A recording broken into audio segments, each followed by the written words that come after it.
ಉಸ್ತಾದ್ ಭಗತ್ ಸಿಂಗ್. ಇದು ಹರಿಶಂಕರ್ ಅವರು ಡೈರೆಕ್ಟ್ ಮಾಡಿರುವಂಥ ಸಿನಿಮಾ.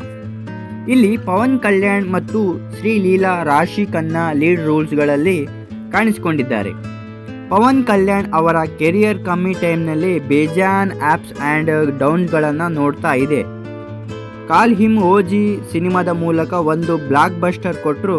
ಬಟ್ ಹರಿಹರ ವೀರಮಲ್ಲು ಒಂದು ಸ್ಟಾರ್ ಆಗಿ ಸಾಬೀತು ಆಯಿತು. ಆ್ಯಂಡ್ ಈ ಆ್ಯಪ್ಸ್ ಆ್ಯಂಡ್ ಡೌನ್ಸ್ಗಳ ನಡುವೆ ಬಿಡುಗಡೆಗೊಂಡಿರುವಂಥ ಈ ಸಿನಿಮಾನ ನೋಡಿ ನಿಮಗೆ ಏನು ಅನಿಸುತ್ತೆ, ಏನೆಲ್ಲ ಕಷ್ಟ ಆಯಿತು, ಏನೆಲ್ಲ ಇಷ್ಟ ಆಯಿತು ಎಲ್ಲವನ್ನು ಈ ರಿವ್ಯೂನಲ್ಲಿ ಹೇಳ್ತೀನಿ. ಬನ್ನಿ ನೋಡ್ಕೊಂಡು ಬರೋಣ. ಹಾಯ್, ಎಲ್ಲರಿಗೂ ನಮಸ್ಕಾರ and welcome to HK cinema. ನೀವು ನಮ್ಮ ಚಾನಲ್ಗೆ ಹೊಸಬರಾಗಿದ್ದರೆ ಆ್ಯಂಡ್ ನಾವು ಮಾಡುವಂಥ ರಿವ್ಯೂಗಳು ನಿಮಗೆ ಇಷ್ಟ ಆಗೋದಿದ್ದರೆ ನಮ್ಮ ಚಾನಲ್ಗೆ ಸಬ್ಸ್ಕ್ರೈಬ್ ಮಾಡಿಕೊಳ್ಳಿ ಆ್ಯಂಡ್ ಸಪೋರ್ಟೂ ಮಾಡಿ. ಹರಿಶಂಕರ್ ಹಾಗೂ ಪವನ್ ಕಲ್ಯಾಣ್ ಅವರ ಕಾಂಬಿನೇಷನ್ ಗಬ್ಬರ್ ಸಿಂಗ್ ಸಿನಿಮಾವನ್ನು ತಂದಿದ್ರು. ಆ್ಯಂಡ್ ಅದು ಪವನ್ ಕಲ್ಯಾಣ್ ಅವರ ಕೆರಿಯರ್ನಲ್ಲಿ ಒಂದು ಲ್ಯಾಂಡ್ ಮಾರ್ಕ್ ಸಿನಿಮಾ. ಸೊ ಈ ಕಾಂಬಿನೇಷನ್ ಮತ್ತೆ ಒಂದಾಗ್ತಿದೆ ಅಂದಾಗ ಸಹಜವಾಗಿ ಒಂದು ಹೈಪೇ ಕ್ರೇಜ್ ಹುಟ್ಕೊಳ್ಬೇಕಿತ್ತು. ಬಟ್ ಬಿಟ್ಟಂಥ ಟ್ರೈಲರ್ ಹಾಡುಗಳು ಯಾವುದನ್ನು ಅವೆಲ್ಲವೂ ತಗೊಂಡಿರಲಿಲ್ಲ.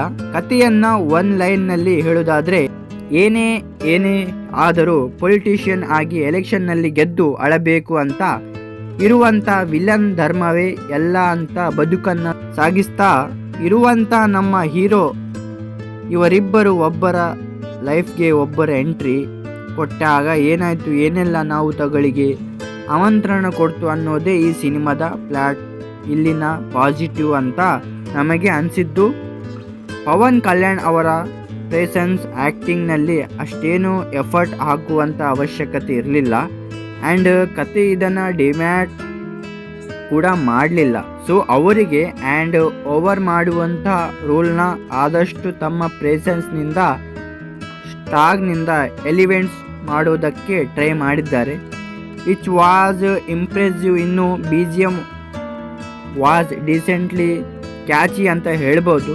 ತಮನ್ ಅವರು ಇರುವಂಥ ಪರ್ಫಾರ್ಮ್ಗೆ ಯಾವ ಸಿನಿಮಾನ ಬೇಕಾದರೂ ಅವರ BGM ಇಂದನೇ ಎಲಿವೇಟ್ ಮಾಡುವಷ್ಟು ಕೆಪಾಸಿಟಿಯನ್ನು ಹೊಂದಿದ್ದಾರೆ.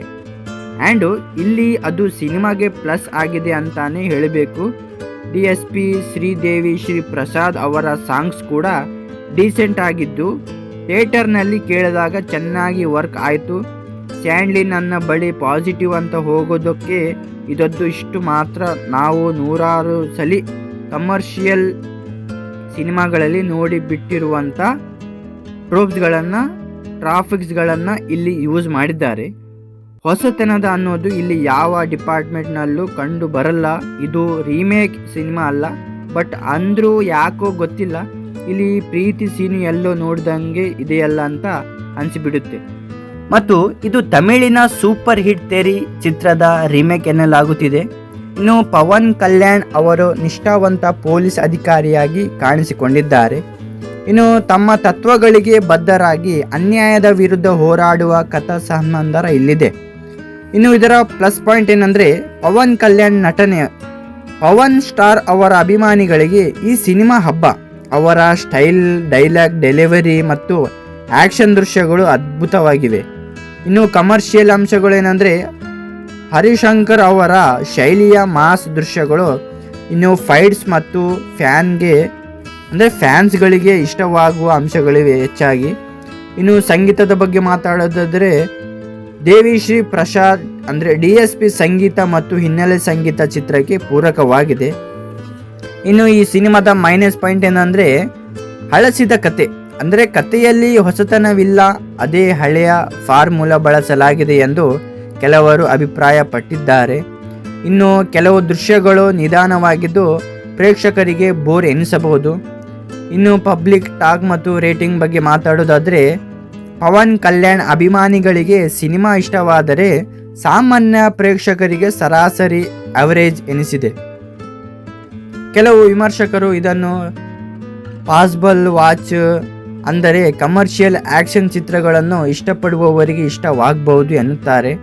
ಇನ್ನು ಸಿನಿಮಾ ಬಿಡುಗಡೆಯಾದಾಗ ವಿಮರ್ಶೆ ಮಾಡಿದವರ ಮೇಲೆ ಹಲ್ಲೆ ನಡೆದ ಘಟನೆಗಳು ಸುದ್ದಿಯಾಗಿದ್ದವು. ಪವನ್ ಕಲ್ಯಾಣ್ ಅವರ ಪಕ್ಕಾ ಮಾಸ್ ಅವತಾರ ನೋಡಬೇಕೆಂದರೆ ಒಮ್ಮೆ ನೋಡಬಹುದು. ಇನ್ನು ಪವನ್ ಕಲ್ಯಾಣ್ ಅಭಿಮಾನಿಗಳು ಮತ್ತು ಸಾಮಾನ್ಯ ಪ್ರೇಕ್ಷಕರಿಗೆ ಹಂಚಿಕೊಂಡ ಕೆಲವು ಅನಿಸಿಕೆಗಳು ಇಲ್ಲಿವೆ. ಸೊ ನೀವು ಸಿನಿಮಾ ನೋಡಿದ ಮೇಲೇ ಗೊತ್ತಾಗೋದು.